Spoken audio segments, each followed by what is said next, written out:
Voilà, ici, le fronton, là, 28. Par exemple, ici. L'autre après. Voilà, donc on va rester. Là, on est en Écosse. Hein. Voilà, on est en Écosse. Une chapelle construite au XIIe siècle. Et on voit, sur le fronton de cette Écosse, ce qui a été attesté, hein, ce sont des fleurs de maïs, hein, c'est du maïs. Et le maïs n'existe pas en Europe, vous voyez. Et des preuves comme ça, on en a des dizaines. Donc là, nous sommes en Écosse. C'est une chapelle chrétienne de 1250, une chapelle templière, évidemment. Et on en parlait il y a quelques minutes, où l'on retrouve dans cette chapelle également des objets maçonniques. On trouve des équerres. Alors, ce sont les objets maçonniques primitifs. La maçonnerie primitive est profondément chrétienne. Hein. Voilà. Et on retrouve la chapelle de Roseline qui est calquée sur le temple d'Hérode, enfin le temple de Salomon. Hein. Le temple d'Hérode, c'est une traduction, c'est un anglicisme en fait. Hein. Donc, en fait, c'est le temple de Salomon. Voilà, donc vous avez compris que ce livre est à la fois basé sur des faits historiques, après un gros travail de recherche de Jean-Pierre, mais également un travail de romancier qui a réinventé l'histoire, qui a pas réinventé l'histoire, qui a complété l'histoire, qu'il a mise en vie avec des personnages. On ne sait pas s'ils sont réels ou pas, mais on peut penser qu'ils ont alors, il y a Jean-Luc Larose, oui, Carvalho, oui, et puis le reste, c'est un peu fictif, évidemment. Hein. On est sur une histoire... en fait, on est en train de reconstruire un puzzle, et il nous manque plein de pièces.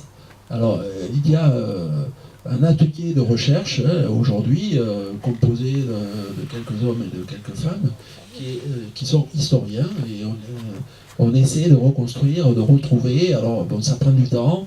On défriche sur Internet.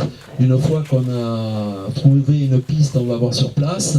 Bon, mais tout ça, c'est passionnant, quoi. Voilà. Parce qu'en fait, les deux grandes énigmes qui restent, c'est d'où vient cette immense fortune des Templiers, d'une part, et d'autre part, qu'est-ce le chaînon manquant dont tu parlais, entre 1600 et 1750. Voilà. Que s'est-il passé? Pourquoi là, on n'entend plus parler de rien? La fortune, aujourd'hui, on sait. La fortune, elle vient des mines d'argent du Mexique et de Saint-Domingue. Et pour pouvoir fabriquer et construire 150 cathédrales plus gigantesques les unes que les autres, alors que les chantiers durent des mois et voire des années. Les Templiers ont restructuré l'économie française et européenne. C'est eux qui ont inventé le capitalisme. C'est-à-dire, lorsqu'ils s'installent le long des fleuves, ils installent des tanneries, ils installent des écoles, des scriptoriums, ils produisent le savoir, ils produisent les compétences, donc ils forment des cadres. Alors tout ça, c'est entouré, évidemment. Aujourd'hui, on diffuse le savoir. Hein, depuis le 19e siècle, le savoir est quelque chose que l'on diffuse le plus possible au travers des écoles. Et à cette époque-là, le savoir, c'est aussi le pouvoir. Donc on le garde, et ce sont les prêtres, évidemment, et les Templiers qui se le gardent pour eux. Mais il n'empêche que, et c'est du reste pour cela, qu'ils n'ont pas, je dirais, ouvert cette route de l'Ouest, et qu'ils l'ont gardée secrète, par des techniques très simples. Vous le lirez dans le livre, c'est vraiment très très simple. Ben, je vous propose, si vous voulez, de poser des questions à l'auteur, qui est tout oui, qui va vous répondre avec plaisir. Pourquoi voit-on deux Templiers sur un cheval? Alors, c'est le symbole de... alors, on est vraiment dans la philosophie de Saint-Augustin. C'est le partage. On partage tout. D'accord? Et que ce soit la force, et à deux, on n'est pas 2 fois plus fort, on est 10 fois plus fort. Donc, la philosophie de Saint-Augustin, c'est un Dieu où pour Saint-Augustin, Dieu, le bien termine toujours par gagner. Et pour gagner, il faut s'unir, il faut aller vers la lumière. Alors, le cheval symbolise... en fait, vous avez le Fils, le Père et le Saint-Esprit. Le cheval symboliserait ceux qui voyagent vers le ciel, si vous voulez, et le Fils et le Saint-Esprit, le Père et le Fils. Le Père guiderait le cheval et le Fils serait derrière. Voilà.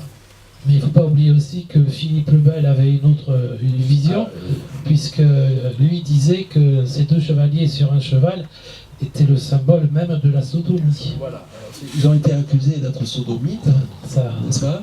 C'est toujours utile quand on veut se débarrasser de... Et voilà. Et ils ont été accusés aussi d'avoir des relations très étroites avec les autres religions et d'avoir inventé un nouveau dieu qu'on appelait Baphomet. Et en fait, ce Baphomet, lorsque on met en parallèle l'alphabet arménien et l'alphabet juif, hébraïque, alors ça c'est le Baphomet décrit par Philippe le Bel, voilà. Donc il ressemble étrangement à Satan, au diable, etc. Et lorsque on met en parallèle Baphomet, on trouve